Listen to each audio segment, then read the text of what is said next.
Apple just released the fourth developer beta of iOS 27 this past Monday, and if you were expecting another big drop of features, this one is a lot quieter than what we got in beta 3, which is normal for this point in the cycle, but there are a few things worth pointing out, as well as a hint for something that might be coming in September that we found in the code. So let's start with the TV app. There is a new automatic downloads toggle tucked into the settings section. So if you turn it on, your iPhone will automatically pull down the next 2 episodes of a show that you have going and continue watching. Once you finish an episode, it gets deleted to free up the space.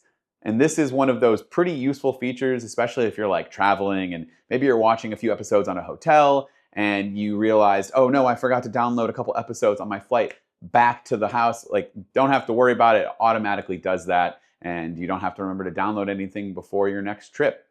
Photos gets a new toggle called Zoom Photos to Fill, and it is on by default. So what it does is slightly zoom images that are already close to matching your screen's aspect ratio. So you can get an edge-to-edge look instead of thin bars on the sides. If you would rather see the full frame exactly as you shot it, you can turn it off in the photo sections of the settings app. Now for something that Apple took away, in beta 3, swiping into Notification Center revealed a cutout of your wallpaper's subject layered over the home screen, and it looked pretty cool. That effect is gone in beta 4. No word on why, and there's always a chance it comes back before the release. Again, this is a beta, but for now it's out. Potentially that might have been just a really cool bug, but who knows. Siri gets a few changes. The voice selection interface has been reworked, and what you see now depends on your device. If your iPhone does not support custom Siri voices, you get the new custom voice layout with a set of voices and accents to pick from. If your iPhone does support it, you will see additional voice options listed as coming soon. And as a reminder, customizable Siri voices are still limited to the iPhone 17 Pro, 17 Pro Max, and iPhone Air.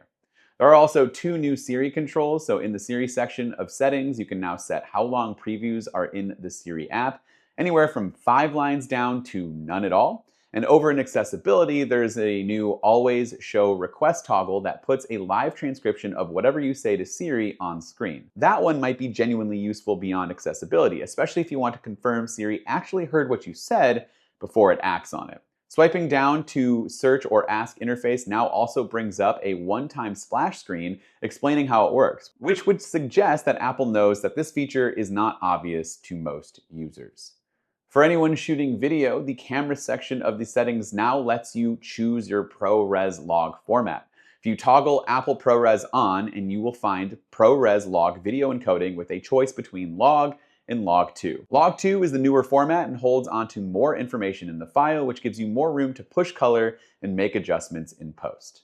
2 smaller changes. On the Wi-Fi side, you can now enable or disable connectivity assist on a per network basis. And that works independently of the master toggle, so you can leave it off everywhere except the one network that actually needs it.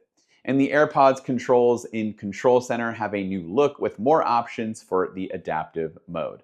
And finally, the interesting thing I hinted at earlier, code in beta 4 references an iPhone with 2 batteries with strings along the lines of the batteries in this iPhone performing as expected. Apple does not ship strings like that for no reason, and the obvious candidate is the foldable iPhone Ultra, which has long been rumored to use a dual battery design to fit around the hinge. It is not confirmation of anything, but it does line up with what we've been expecting and hearing. And again, this phone will be coming out in September. And if you've missed my latest video, we just went hands-on with the Samsung version, the Samsung Galaxy Z Fold 8, which fits almost the same dimensions as the rumored upcoming iPhone Ultra. You can check out that video here in the upper right corner if you want to, but let me know what you think about the beta. Have you been using it since the public beta came out? I have been using this dev beta since day 1, and it has been just getting better with each release. Lots of performance improvements. It's a very stable beta, and if you've been trying out the public beta, I would love to hear from you down in those comments. This is Dan with MacRumors. Thanks so much for watching, and I look forward to seeing you around in the next video.